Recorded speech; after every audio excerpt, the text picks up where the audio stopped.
দীর্ঘদিন এদেশে ৯ বছর রাষ্ট্র ক্ষমতায় ছিল, দীর্ঘদিন নির্বাচনে অংশগ্রহণ করেছে, সবসময় সংসদে ছিল, সংসদে প্রতিনিধিত্ব ছিল। এটা মনে করাটা স্বাভাবিক। আপনি যখন জাতীয় ঐক্যের ডাক দিবেন, জাতির বিষয়ে একটি সিদ্ধান্ত নেবেন, তখন তো আপনি সকল রাজনৈতিক দলকে ডাকবেন, সকল সংগঠনকে ডাকবেন, যেসব সংগঠনের প্রতিনিধিদের সোশ্যাল ফ্লেভার আছে, আপনি ধর্মীয় নেতাদেরকে ডাকবেন, সবাইকে সমন্বয় করেই তো আপনার জাতীয় ঐক্য। ঐক্য মানে কি? ঐক্য মানে তো হচ্ছে মাইনাস না, কাউকে বাদ দিয়ে না। সুতরাং জাতীয় ঐক্য ব্যাপারে জিএম কাদের সাহেব যেটা বলেছেন, এটা স্বাভাবিক কথা বলেছেন। তিনি বলেছেন যে 48টি নিবন্ধিত দল আছেন, সবাইকে ডাকতে হবে। এর মধ্যে XYZ যেই হোক, তো নিবন্ধিত আছেন তারা। এটা অন্যভাবে ব্যাখ্যা করার কোনো প্রয়োজন নেই। অনেকে অনেকভাবে ব্যাখ্যা করতে চায়, কিন্তু এটা অন্য বিকৃতভাবে উপস্থাপন করার কিছু নেই। এটা উনি স্পষ্টই বলেছেন। জাতীয় পার্টিকে তো অবশ্যই ডাকবে। আর সকল সরকারি ক্ষমতা পাওয়ার পরে ক্ষমতাটা দীর্ঘায়িত করার চেষ্টা করেন। খুব সংক্ষিপ্ত সময়ে কেউ বিদায় নিতে চান না। আর 111-এর সরকার আমরা দেখেছি। 111-এ কিন্তু 2 বছর কন্টিনিউ করেছে সরকার।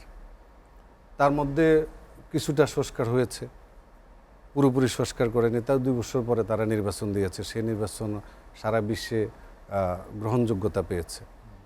এবং ওনারা যে নির্বাচন দেবেন, এখন মনে করুন জাতীয় ঐক্যতে জাতীয় পার্টিকে রাখলো না, তাহলে নির্বাচনের সময় যদি জাতীয় পার্টিকে নির্বাচন করতে দেওয়া না হয়, তাহলে সেটা তো আর সকল দলের অংশগ্রহণের নির্বাচন হলো না। কারণ আমি অনেকবার বলেছি, নির্বাচনের 2টি দিক আছে, একটা নৈতিকতা, একটা আইনগত।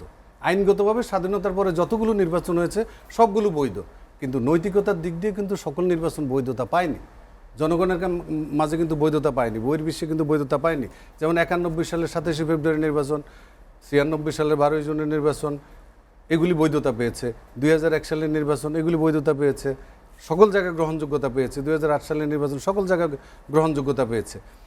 গ্রহণযোগ্যতা পায়নি 2014 সালের নির্বাচন, 2018 সালের নির্বাচন, 2024 সালের নির্বাচন। কেন পায়নি? কারণ সেখানে কিছু দলকে বাইরে রেখে নির্বাচন করেছে বিগত সরকার। এই জন্য এগুলির গ্রহণযোগ্যতা জনগণের কাছে পায়নি, বহির্বিশ্ব এগুলোর গ্রহণযোগ্যতা পায়নি, জোর করে নির্বাচন করিয়ে নিয়েছে। এই কথা এখানে বসে অনেকবার বলেছি। তো সুতরাং আগামী নির্বাচন আমি মনে করি যে ডক্টর ইউনূস সাহেবের সারা বিশ্বে একটি ফ্লেভার আছে, সারা বিশ্বে ওনার সম্মান আছে। সাধারণত যারা সম্মানী মানুষ, তারা কখনো অনৈতিক কাজ করার চেষ্টা করেন না বা করেন না, যে যদি কোনো কারণে তো ওনার সম্মানহানি হয়, উনি কারোর কাছে জবাবদিহি যেন করতে না হয়, উনি এমন কোনো কাজের সাথে জড়িত হন না। সুতরাং আমি মনে করি যে সারা বিশ্বে ইউনূস সাহেবের যে ফ্লেভার আছে, উনি আগামী নির্বাচনটা সকল দলের অংশগ্রহণের মধ্য থেকেই সুন্দরভাবে সুষ্ঠুভাবে নির্বাচন করে, আমরা একটি রাজনৈতিক দলের কর্মী, আমরা ভোটার, যেন আমরা সুষ্ঠুভাবে সুন্দরভাবে ভোট দিতে পারি, উনি সেই ব্যবস্থা করে দেবেন। এবং অ্যাজ আর্লি অ্যাজ পসিবল, যত তাড়াতাড়ি সম্ভব। কারণ কি, ইস্যুর পরে ইস্যু আসছে, কিন্তু একটা প্রিন্স ভাই বললেন যে একটা সময় যদি এরকম পরিস্থিতি তৈরি হয়, দ্রব্যমূল্যে লাগামহীন ঊর্ধ্বগতি, আইন শৃঙ্খলা পরিস্থিতি, সেটা যদি ঠিক না হয়, তখন আসলে নির্বাচনের মতো পরিস্থিতি থাকবে কিনা? আমরা তো 4 মাসে ঠিক হওয়ার কোনো লক্ষণ দেখছি না। বাজারে তেল নাই, থাকলে হয় দাম বৃদ্ধি পাবে, দাম বেশি আছে, কিন্তু আছে, কিন্তু এখন নাই। টাকা হইলেও আপনি তেল পাবেন না। এই অর্গানটা তো বিগত সরকারের সময় ছিল, ঠিক হয়নি। এখনো মানুষ টিসিবির লাইনে, মধ্যবিত্তরা টিসিবির লাইনে দাঁড়িয়ে থাকে। ভিড় বাড়ছে সেখানে। হ্যাঁ, আমি অনেক জায়গায় দেখেছি মধ্যবিত্তরা টিসিবির লাইনে দাঁড়িয়ে থাকে। তো সুতরাং, এবং আইনের বিষয়টা সব জায়গায় কিন্তু সমন্বয়হীনতা কাজ করছেন। সরকারের উপদেষ্টাদের মধ্যে সমন্বয়হীনতা কাজ করছেন।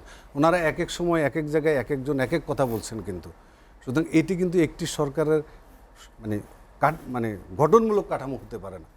সমন্বয়হীনতা হলে তো ওনারা এগোতে পারবেন না, ওনারা কোনো কাজে এগোতে পারবেন না। সুতরাং ওনাদেরকে যদি এগোতে হয়, জাতীয় ঐক্যের ডাক দিয়েছেন, we do agri, I do agri, এটা আমরা 100% সমর্থন করি। কিন্তু সকল রাজনৈতিক দলকে নিয়ে বসতে হবে। সিনিয়র সাংবাদিক মাসুদ কামাল সাহেব বলেছেন যে আপনি জাতীয় ঐক্যের ডাক দিলেন, তা আওয়ামী লীগ কোথায়, জাতীয় পার্টি কোথায়, অন্যান্য রাজনৈতিক দল কোথায়? এটা কিন্তু আমি বলি না, জিএম কাদের সাহেব বলে না, কিন্তু মাসুদ কামাল সাহেবরা বলেন। তো এই প্রশ্নগুলি কিন্তু আসবে, উঠবে একসময়, আজকে না উঠুক, কালকে উঠবে। এখন তো মনে করেন যে আমরা বলছি, মনে করছে আমি বলছি, কয়দিন পরে অন্যরা বলবে। সমন্বয়হীনতা রাখা যাবে না। এবং একটি ঐক্যর ডাক যখন আপনি দেবেন, তখন আপনাকে চিন্তা করতে হবে যে ঐক্যতে সবাইকে রাখতে হবে।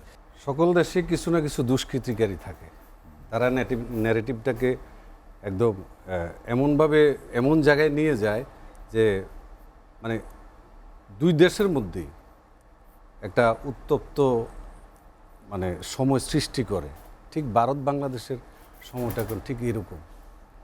আপনি দেখেন সীমান্তে এসে ভারতীয়রা বিক্ষোভ প্রদর্শন করছে, বা বাংলাদেশে ঢুকবার চেষ্টা করছে, পণ্য সামগ্রী আদান প্রদানে বাধা দিচ্ছে।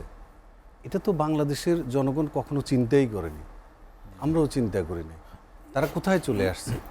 তারা আমাদের সীমান্তে এসে ঢুকারও চেষ্টা করছে। তারা এটা বুঝতেছে না যে এক দেশের থেকে আরেক দেশে ঢুকতে হলে কিভাবে ঢুকতে হবে। নাটক, পলিটিক্যাল নাটক। হ্যাঁ? তারা তাদের এই দুঃসাহস কোথা থেকে আসলো? তো যার জন্য আমাদের পররাষ্ট্রনীতি হচ্ছে সবার সাথে বন্ধুত্ব, কারোর সাথে শত্রুতা না। আমরা সবার সাথে বন্ধুত্ব চাই এবং আমরা একটা শান্তিপূর্ণ পরিবেশ আমাদের দরকার। একইভাবে ভারতের জন্য এটা দরকার, কারণ বাংলাদেশকে ঘিরে তার নিরাপত্তার বিষয় আছে, তার ব্যবসা বাণিজ্য আছে, ভূরাজনীতি আছে, সবারই দরকার। আমরা তো কখনো যুদ্ধ চাই না, আমরা কখনো অস্থিতিশীল পরিস্থিতি চাই না, আমার নিজের দেশও চাই না, বহির্বিশ্বেও চাই না। কিন্তু আমাদের ভূ রাজনীতি বা আমাদের সার্বভৌমত্বের উপরে যদি কেউ আঘাত করে, তাহলে তো আমরা কেউ বসে থাকবো না। এটা আমাদের সেনাবাহিনী আছে, আমাদের এগুলি ট্যাকেল করার জন্য আমাদের বিডিআর আছে, সব মানে সকল ভারতের পররাষ্ট্র সচিব যে আসছেন, সকল এটা কি আসলে সংস্থা কি আছে, ভারতের আগামীকাল সর্বশেষ আসবেন। অবস্থান তিনি ব্যাখ্যা করবেন নাকি হ্যাঁ। বাংলাদেশ তার অবস্থানটা পরিষ্কার করবে? না, আমরা তো পরিষ্কারই, আমরা নতুন করে কি পরিষ্কার করবো? ভারতের পররাষ্ট্রমন্ত্রী এসে আগামীকালকে ওনারা পরিষ্কার করবেন যে আসলে ওনারা কি চাচ্ছেন বিষয়টা, ওনারা আগামীকালকে পরিষ্কার করবেন। তো পরিশেষে আমি আপনাকে বলি আরেকটি কথা, যে নির্বাচনের যে জাতীয় ঐক্যের বিষয়ের কথাটা বলা হয়েছে, গতকালকে জি এম কাদের সাহেব বক্তব্য দিয়েছেন, এটা অনেকে অপব্যাখ্যা করার চেষ্টা করেছে। বিষয়টা এরকম না। বিষয়টা ওই আগেও একবার বললাম আপনাকে যে জাতীয় ঐক্য মানে হচ্ছে সবাইকে নিয়ে সকল রাজনৈতিক দলকে নিয়ে